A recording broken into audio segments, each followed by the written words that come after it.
Hey everybody, Nick here, and today I got a review for you of this little guy right here. This is the Knafs Lander pocket knife.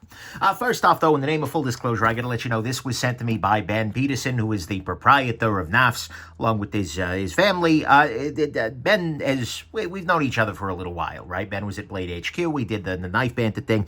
But nonetheless, Ben knows how I work, but I still told him I'm going to talk about the good, the great, the bad, and the ugly. It might be a gem, it might be junk, and he did still send it along. Nonetheless, although we normally assume this is the very best quality controlled one ever, this one wasn't, and I'm doing my best not to let this affect the nature or the quality of my review. The fact that it was sent to me. The fact that it wasn't a good quality control piece, unfortunately, that does. But anyways, so there is that. Let's do some size comparison real quick. We'll start off against the usual suspects here. Here it is against a Spyderco Delica, and what we see is, in terms of sharpened blade length, we're actually almost identical to the Delica here, but the knife overall is a little bit smaller. Here it is against the Ontario Rat number 2, and in a lot of ways, this knife kind of feels rat-ish. Although, again, the Rat 2 actually does have a slight larger size in terms of the blade there, and it is larger certainly in a measurable sense. Here it is against the Spyderco PM2, the moment wearing a fancy set of scales, but it's still a PM2, and what we see here is... yeah, this is not a particularly large knife. And then finally, let's put it up against two prior knives from the same designer. Here it is against the Wee Banter, at this moment wearing a set of Space Kitty scales, which, oh yes. And here it is against the Wee Knives Baby, or I'm sorry, this is the Civivi Baby Banter.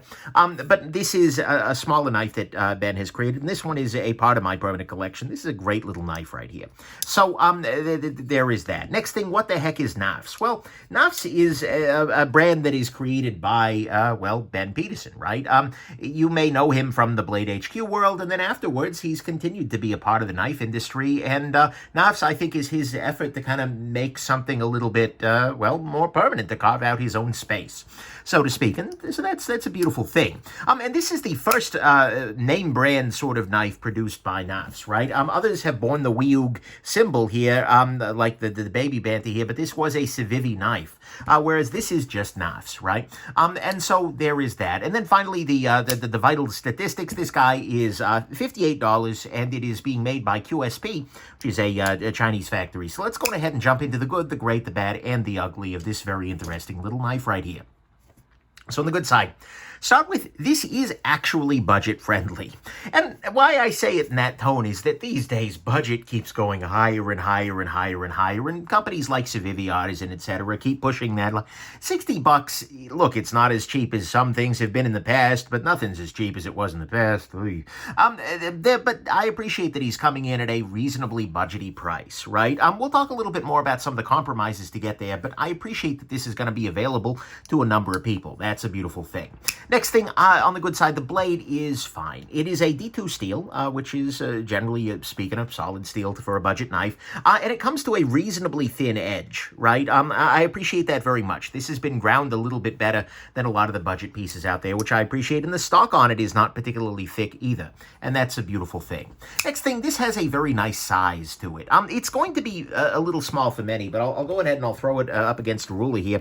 What we're going to see is this guy comes in pretty uncontroversially under 2.75 inches.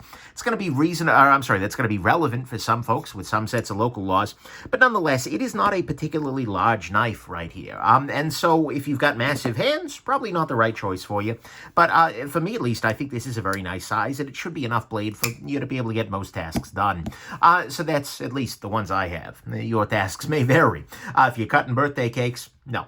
But anyways, so that's nice. Next thing, this is a little thing, but I really do appreciate the fact that there's a deep carry clip and that the screws underneath it are flush fit.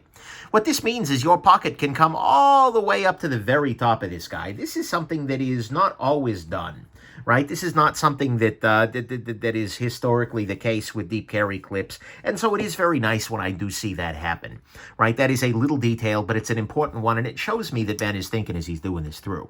One other thing that's worth noting is this is an ambidextrous carry knife. You can swap this to the other side. The knife actually does have a filler tab installed by default, but I don't have that on there because I know I'm going to have to unscrew the scale here to show off one of the features there a little bit later, so there is that. Next thing, this is a reasonably lightweight knife. That is actually a good thing. I'll throw it on a scale there rather than just making you trust me. But this is actually pretty light for what we're looking at here. We're looking at about 2.4 ounces, 2.46 to be precise, for around 2 and 3/4 inches to be imprecise. So that's nice. That's light. This really does disappear in the pocket, and that's a beautiful thing. Next thing, I do appreciate that the hardware is available for purchase from Knafs. If you go to the website, you can buy new pivot, you can buy these new screws, which unfortunately you might need to. That is nice, especially if it's on the budget end, that's not super common, right? And so I think it's good that it's just right there, straightforward from right to repair perspective. That's great. Then finally, on the good side, the detent on this is actually quite nice once you get it cleaned up and dialed in. Like now, fully adjusted, this deploys very readily, right? The detent on this is just where it needs to be. Like, boom. The action is a little rough for reasons we'll talk about later, but the detent really overcomes that, and this guy fires open reliably. So Ben did nail the action here. That is something I very much appreciate. So to me, all of that is the good here. This guy is got a nice detent once it's dialed in. Hardware is available for purchase. It's pretty lightweight with a deep carry clip, flush screws, a nice size, a fine blade, and it's actually budget friendly. On the great side, to me, the nicest thing about this are the quick exchange scales. And what I mean by that is that Ben is in many ways taken out of the TRM playbook, right? Three Rivers Manufacturing really kind of made this famous, where you have a set of scales that are held on by a set of screws, and that's separate from the pivot, and that's separate from the set of screws that are actually holding the knife together. So I can go in here, and I can take out this screw here, and I can take out this screw here. I'm not going to do both sides because that doesn't seem strictly necessary. And I can instantly, well, near instantly, swap in another scale. And so I can take, wrong side. I can take this scale here, and I can just tighten those screws back again, and guess what? Knife's good to go. And the cool thing about it is actually, you know, the knife, there's no worry about it coming out of alignment or anything. If it's running great before you put the scale on, it'll run great afterwards, right? Frankly, run better because you got better lock bar access. But nonetheless, this is a very nice little thing. But more importantly, and this shipped to me, by the way, with 2 pair of G10 scales, so I can show that off, and I imagine he's going to have a lot more for sale soon, considering this is the person who did this. Yeah, I kind of imagine we're going to see lots of other scales coming. But more importantly and more interestingly, what Ben has done is he has shipped an STP and an STL file. For those of you not in the manufacturing know, those are files that give basically computational instructions to reproduce this shape, to reproduce a piece of anything about this size. And what that means is that you can make your own scales. And in fact, I did. I worked actually with some buddies of mine with a resin 3D printer and made this scale right here. And that can put on there, and it's a beautiful thing, right? You just screw on those screws, and now that's there. And a buddy of mine, one of my patrons actually, decided he was going to make this using his 3D printer, and well, I'm sorry, Ben, but this is now a thing that exists for your knife. But nonetheless, the fact, though, is that this is encouraged, right? Because not only are the files available, but they are available under a Creative Commons license, which is a wonderful thing. They are encouraging you to make different scales for this guy. Without that feature, without the quick exchange scale, this would be, I'm going to be honest with you, a little bit on the unremarkable side. But I am 100% here for, well, frankly, people making this available and making this encouraged. I think that'll put this feature, put this knife, that is, on a lot of people's map where it might not have otherwise, right? Because this allows you to do so many new things, right? You could make a custom set of Bantha, or I'm sorry, not Banthas, a custom set of Landers for every member of your Groomel party. I don't know, Groom party? Groomel? I don't know, freak. English is hard, okay? Words are hard. But anyways, so you could do that for every person in your Groomel party. Or you could, make a set for all of your friends. Or maybe your forum, if you're on a particular knife club or something like that. You could create a set of scales, work with a CNC maker, and make a set that would fit your knives. This is a really nice thing, and it just puts an element of this knife in the community control. That's great, right? It puts it into the Creative Commons, quite literally. And that's just something I really appreciate very much. I am all in in favor of open source. I'm all in favor of 3D printing, which is, by the way, why I've created 3D printed parts like my tool organizer, which I will try and get on screen over here. But like, I am a big fan of 3D printing and home manufacturing and things like that, and this is great. That's just a beautiful thing. So to me, that is what is great here, is not only has he taken a cool idea, that is the quick exchange scale, but he's added that Creative Commons open source element to it, and I love that. So to me, that's great. On the bad side, one thing I will say is this is really on the nose for the DRM approach to scale swapping. I mean, literally, it is a barrel pivot with 2 extra screws here. These, by the way, wood scales are from Match Anderson, who makes scales for the DRM stuff. But this is doing exactly the same thing. It's just more budgety. And so I really hope that Ben got their enthusiastic consent before doing this, right? Because otherwise the optics are not really great.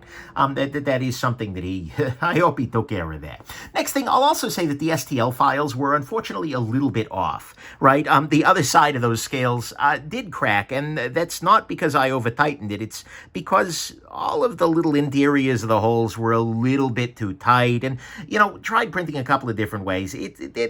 They're not exactly where we need them to be. Not the end of the world, but it'll take some manual tweaking, so, you know, be prepared for that. But that's part of the fun, right?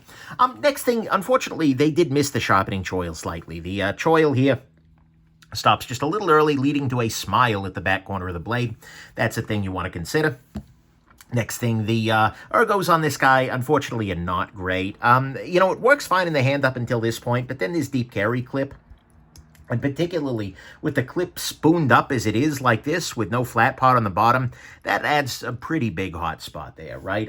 This is one of those things that if you're going to have it, yeah, I'm not a big fan of the ergos here. Next thing, the lock bar access, unfortunately, could use some help. And this is actually an area where you can do better, right? If you take a look at this custom scale, you're going to see that there's actually a little bit of cutout here for to give you slightly better lock bar access. And when I put the stock scales back on, it was like, oh yeah, that was way better the way we did it. So that is something you're going to want to keep in mind, right? The stock G10 scales are just not great. I mean, you can get in there, but I'd just like to see a little more access to the lock bar. It just makes life a little better. Next thing, the hardness on these guys. I do appreciate very much, by the way, that Ben is willing to give us the hardness for the blades, the targeted hardness. And they give it as a run between 57 and 59 Rockwell. And look, I am not the hardness police, right? I have not tested this particular knife on my table. I would love to believe that it is someplace in the 59 range, maybe even a little bit higher. But the thing is, unfortunately, that's just not a great range, right? That includes some values that really, even at this price, no, not really.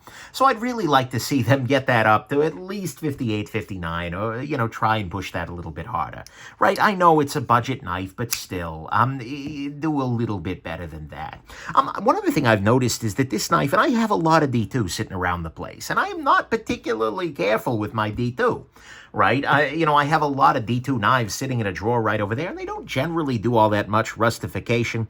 This one sure has. There's a fair number of rust spots along the edge of the blade here. It's not the end of the world. It's not like, oh my God, serious rust, but it's enough that it is remarkable, which makes me wonder whether there might have been some issue with the heat treat or something like that. I don't know. Then next thing on the bad side, actually last thing on the bad side, is that the screws, particularly these guys, are a little bit soft.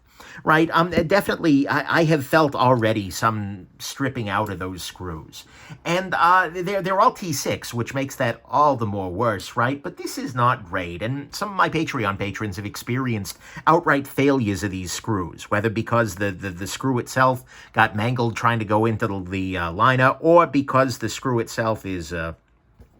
the top of it stripped out, but I'm not impressed with these screws, right? This is a case where, specifically if you're making a knife that is intended to have these screws used a lot, right? Because if you're selling a knife with interchangeable scales, you kind of want to make sure that those ones particularly are top shelf. And I'm kind of getting the feeling that, you know, whatever screw factory is normally used to be as cheap as possible is what created those guys as well. It feels like these screws got hit pretty hard with the budget beam, and that's not great, particularly for screws that are really meant to be taken on and off and on and off and on and off again, particularly when you've got, you know, basically at any given moment, you've got 8 screws you might need to take off, right? 1, 2, 3, 4, if you do that, 5, 6, 7, and then 8 different screws, that's a lot of potential for failures. So I really wish that the hardware was a little bit better on that, right? I haven't played around with the pivot and these guys enough to have a strong opinion, but these guys, So to me, all of that is the bad, is that these screws are a little bit on the soft side. It's a little rust prone, strangely.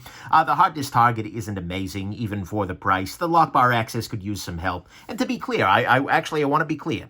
This may be a case of when you say the number, people are unimpressed, and a lot of people don't say the number, right? On the hardness front, a lot of people are selling budget knives with absolutely no promises. It's just like, it's metal. And so I do appreciate giving that information, but again, yeah.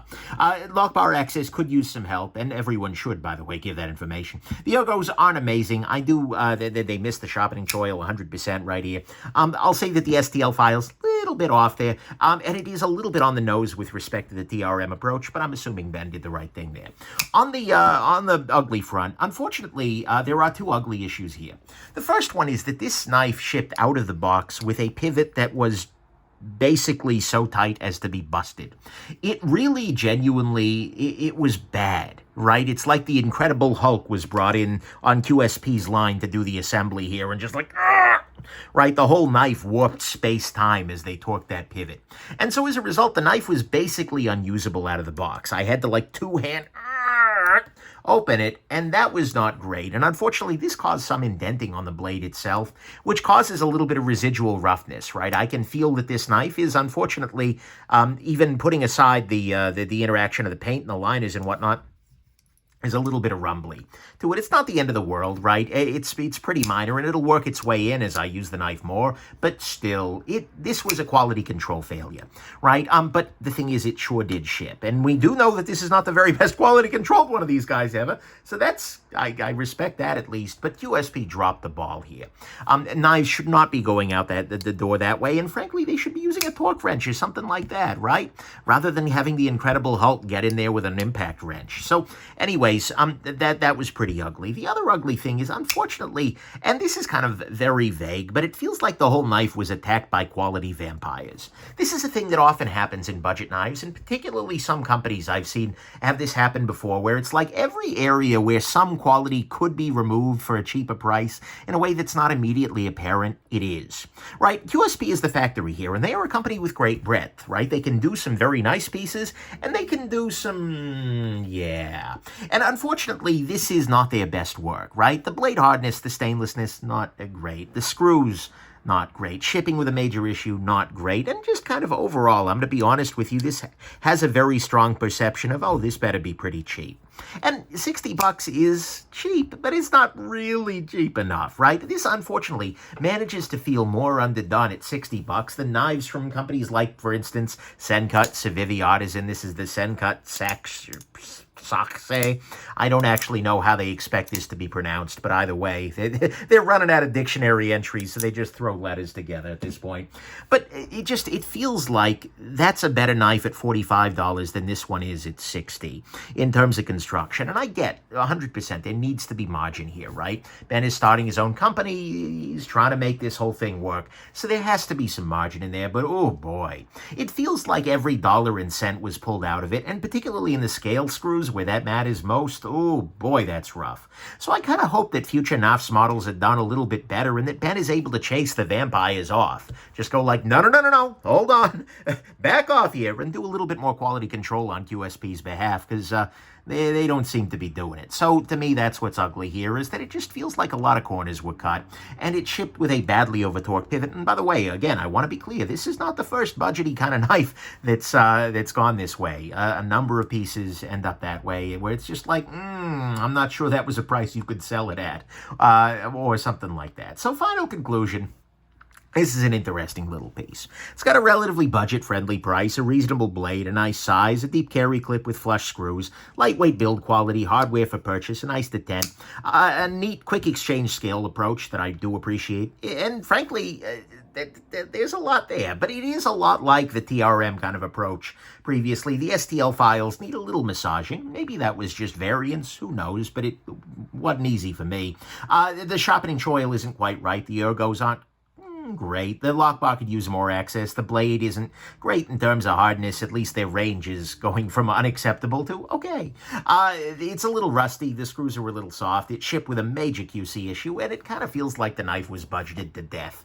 Right? The accountants did a lot more work here than the knife. Yeah, that was rough. Final conclusion. In a lot of ways, this is a knife that's interesting only because of the scale swap and replacement. If this were just another G10 liner lock, if this were the knife, right, if this were what it was, honestly, I don't know that it would have merited a video. It's reasonable enough, and it's cheap enough that it becomes a possibility for a lot of folks, but it's not necessarily, I don't know, like there's not all that much else there. But it is cheap enough and it is available enough that it will make this scale community thrive. A lot of people who might like, okay, it might not be the knife I carry every day otherwise. It could be the knife that they carry every day if they're able to put something cool on it or something cursed on it, right? That could be very, very interesting to them. And especially when Ben gets in there and starts doing interesting scale designs, then you know what? We're going to be, I think we're going to be in an interesting place for it there. But it's just not the same level, I feel like, as the Baby Banter was. This is a knife I really substantially love. I think it was a great design. I think it's really well made, all things considered, for the price. This was just, I think, a better knife than the Banter there. But by adopting the DRM method of swapping the scales without taking it apart, this suddenly got a lot more interesting because now we have a knife that is fine at the core, right? It's fine. But it's got scales that are whatever you want them to be. You could make, in theory, a titanium Lander if you wanted with your $1 million CNC machine, or you print them at home for a couple $100 a printer and a couple of bucks a filament, right? You could get precise measurements for the scales and make them on your workbench out of wood, right? Like Match Anderson does this for the TRMs. He could do it for the Lander too if you wanted to, right? And you can re-release your designs back to the community just with the shout out to Knafs. And I think that's a really cool idea. And I hope it's something that Ben continues to do for future versions, right? That kind of permissiveness of the license is a message, and it's support for the community that's enthusiastic about the products, and then the community supports you back, right? And this is brilliant. This is the right approach. Makers who are indignant or even worse, lawyery about aftermarket scale makers, rather than supporting and appreciating them, are shooting themselves directly in both feet while standing on a pile of salt. It is a way to pain, right? And so, although certainly there are lots of makers that are very happy to allow and encourage it, this is a new level, right? And that openness is the big news here. And I love the fact that he's choosing to grow a community. That's great. So, final conclusion. To start with, I gotta say, if you generally collect on the higher end, this may not be a knife that's as interesting to you, right? If you're thinking, wow, I really want to do something, I love this scale swap idea, but D2 liner lock, QSP, budget price, maybe not. In that case, honestly, I would go with the TRM Neutron, right? It's much nicer. It has the same scale swap approach, albeit without the open schematics, although, hey, that'd be great if they did that too. But if you're paying for made in the States and you're willing to do the $200 price tag, availability is a struggle, but it's really worth it. It's a very, very nice knife, and in a lot of ways, it feels a lot nicer, as you would sort of hope for a much larger price. And, you know, if Ben was smart, I think he'd be partnering with another factory to make another version, like the Lander, which is the same thing, but like titanium liners and hardware. Nice hard 20 CV blade, right? Even do it in the U.S., right? So people can vote with their wallet if country of origin is important. This would open up the community effort to folks who may not be so interested in this, but might be interested in a vibrant scale-making community. That would give people a whole different option, too. Like, if you love your Lander, then you could just go like, well, yeah, maybe I'll splurge. Maybe I'll get a high-end version. I'll do that, too. And so if they use the same scales, then you just, that sounds like a wonderful thing. And so I hope things like that are in the future, right? And that would be really interesting. But if you're looking for something that is more budget-focused, with that neat little trick and the very real possibility of an enthusiastic community developing, then you know what? This little guy might land well in your collection. So there you go. Hope this has been interesting to you. Hey, Ben, thank you very much for the openness. I really do applaud that. That's a beautiful thing. And hope that this review landed well for you and that you have yourselves just an absolutely wonderful rest of your day. Bye now.